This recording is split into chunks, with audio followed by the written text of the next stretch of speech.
Ivory has been a highly prized material in China for making everything from chopsticks to deities. The ivory trade is no longer legal in China, but that hasn't stopped illegal ivory from coming into the country. And this is fueling a poaching trade in Africa that's threatening the survival of elephants there. The Convention on International Trade in Endangered Species, or CITES, finished a two-week meeting in Bangkok on Thursday. One major item on the agenda was ivory, or elephant teeth. The demand for ivory from Asian countries, especially China, has fueled a poaching crisis of African elephants.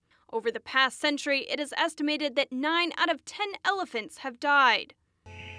So my husband was the founder warden of Tsavo National Park, which holds the biggest population of elephants in the country. At one time stood at 45,000. It's now down to about 10,000. In fact, if this rate continues, wild African elephants would be wiped out in less than 25 years. China's demand for ivory is a major factor in elephant poaching, and part of that demand could be due to ignorance. According to a 2011 study by the International Fund for Animal Welfare, many Chinese don't know how ivory is obtained. About 70% of the Chinese don't know that the elephants have to die for them to get ivory. One of the misconceptions is that elephant tusks fall out naturally, like deer shed their antlers.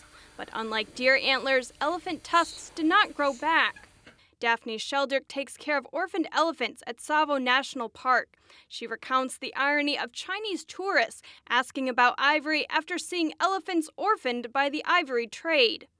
And, some of the Chinese that come to see the orphaned elephants, one of the first questions they ask is, where can we buy ivory? And they seem to think that ivory just falls out and you go and pick it up. To correct these misconceptions, wildlife agencies like Traffic have started education campaigns to show Chinese citizens what is happening in Africa. International ivory sales to China are illegal. Most experts agree that cutting China's demand for ivory would save both conservation resources and elephants. Holly Kellum, NTD News.